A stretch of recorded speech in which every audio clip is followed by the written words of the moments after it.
Tessa from Mama's Geeky here. Thank you so much for stopping by my YouTube channel. All right. Hey, how's everyone? I'm from the airport, by the way, right now. So I know. I thought you were in some kind of a spaceship, and you're kind of kicked back, and so you look like maybe you're, Captain Kirk.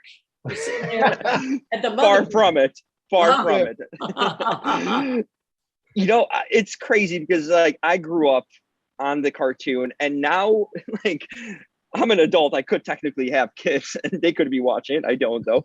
But I'm curious, you guys were along for a ride from the start. What is it like being in a different, whole new generation and a whole new fan base, including some of the old school fans like myself? But what is it like doing this over for a whole new social media sort of, digital age generation? Has it changed for you guys, or is it sort of the same, just in a different time? You're just older now a bit. What is it like to do this years later?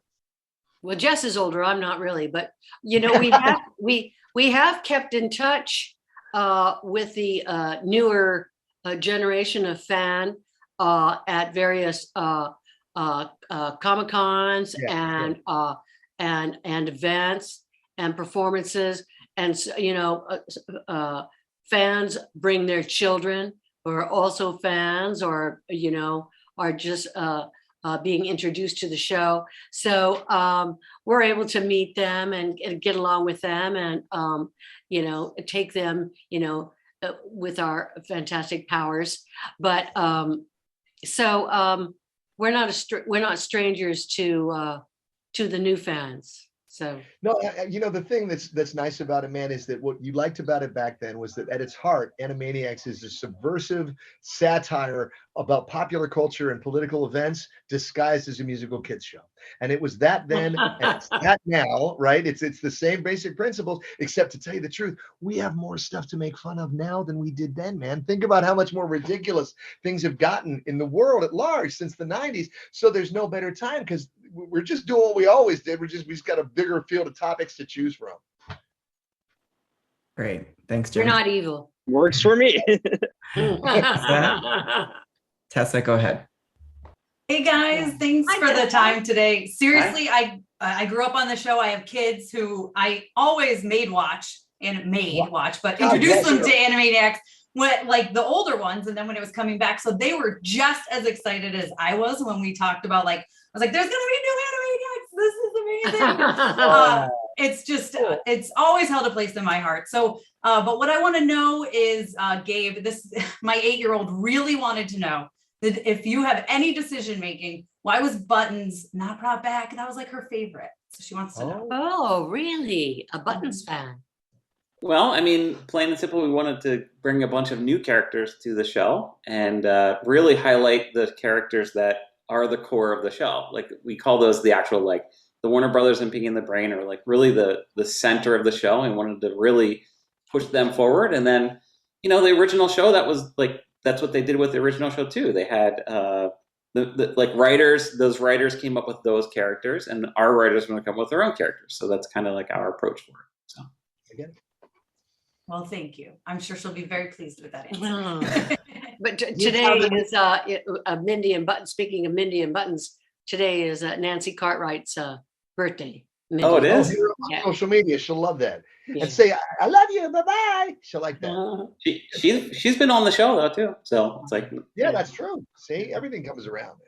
And you never know. Tessa, tell them to stay tuned, because, if we do 15 seasons of this, you'll probably see everybody again. Yeah, probably. Oh, awesome. I can't wait. Good job, Tessa.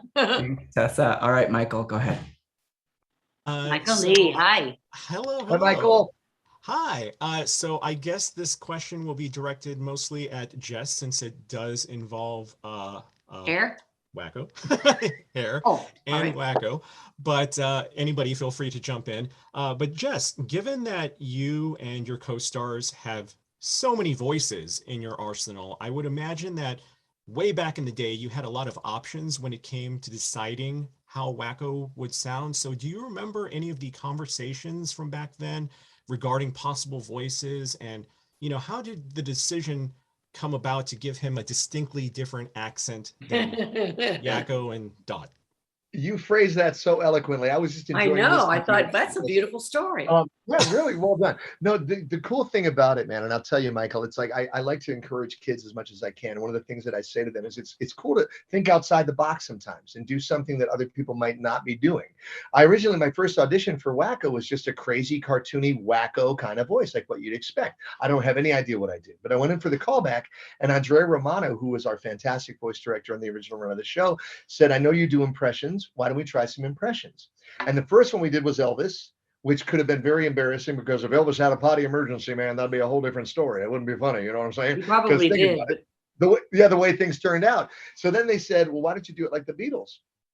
And I said, well, which one do you want? And she said, well, don't they all kind of sound the same? And I go, no, they're different. Of course they are, because John's voice was sort of centered in his nose, and Paul's is more like round and friendly and like, great, okay, this sort of thing, Then there's George, and George always sounded very like he had a cold and was congested to me. And then there's Ringo down at the bottom going, peace and love, yellow submarine. So they said, why don't you try it like John? And I went, great. So I started talking like this, but then I saw a picture of him, and I saw that he was very small. So I said, well, he can't have a grown man's voice coming out of this little tiny guy. So I made him little. I gave him some helium. I said, hello, nurse. And that was it. And that's what we've been ever since. I love that story. You've heard that one a couple of times, Chris. I love it. No, I mean, really, it delights me every time. Oh, thank you. Well, it's just what I love the most about it too, Michael, is my favorite band then and now and always is the Beatles. So every time we do Animaniacs, I get to pay homage to my favorite band. And that's one of the things that brought me and Jess closer together, because we're both just ginormous Beatle fans. She saw them live, like how many times, Tress? Just twice. Oh, good God. I know, but that's two more than I did. Anyway, how about that? Just a quick follow-up. Have you actually had any feedback from Ringo, given what a fan you are? No, what's nice? I sang on an Oldsmobile commercial that Ringo did vocals on, and he walked by me and was like, peace and love, peace and love. I also met George Harrison once, and he shook my hand and told me that he loved my trousers. Yeah, I like your pants. Oh, I love that. So that was very special to me, man. But no McCartney sightings yet, but anything is possible. Awesome. Thank you, Michael. Before we get to your question, Jim, I know your hand is raised. Brett, I know you came in late. I wanted to check if you had a question you wanted to ask, so we could give you an opportunity before we're out of time. For whom? For Brett. We do have a fourth here. Hi, how are you? Hi, Brett. How you doing? I can't see him, but I can hear him. Sorry, I wanted to know, being that you guys came back for the for the new series, what's been different about it this time than it was in the original series for you guys in Tress, particular? What's different this time than it was for you in the original series, Tressa? I think I have more confidence and a little bit more life experience, which always helps any voice actor to bring a little bit more to their role. And I am easier to get along with because I've been beaten down by so many years. And you know what? We were so grateful to be back together again that I just think that it is a kinder and gentler iteration of the Animaniacs. We're happy campers.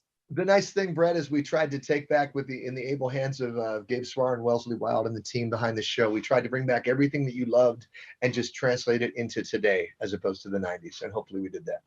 Yes. I'd say you definitely achieved that. Thank you, buddy. Appreciate it. Thank you. Thanks, Brett.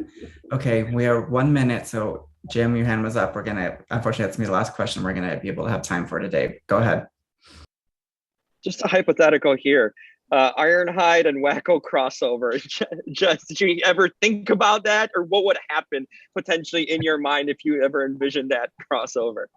Well, first of all, oddly, they're both British, which makes no sense because why would a robot be British that's from outer space? So that doesn't make any sense. But I think that if Wakko and Ironhide collided, you'd basically have a 40-foot tall eating machine. He'd be much more interested in than he would be in destroying any Decepticons. He'd just eat them. He would just chew on them. Just who's Ironhide?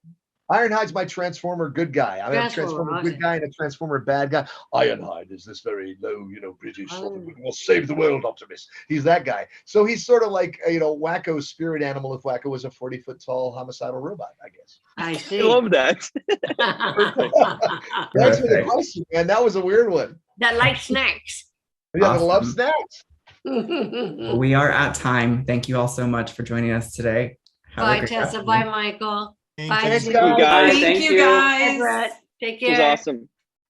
Thank you so much to all of my monetary supporters, my members here on YouTube, as well as my patrons. If you haven't joined yet, please consider doing so. We have some really awesome perks, including a monthly Zoom meeting where we get to talk face to face.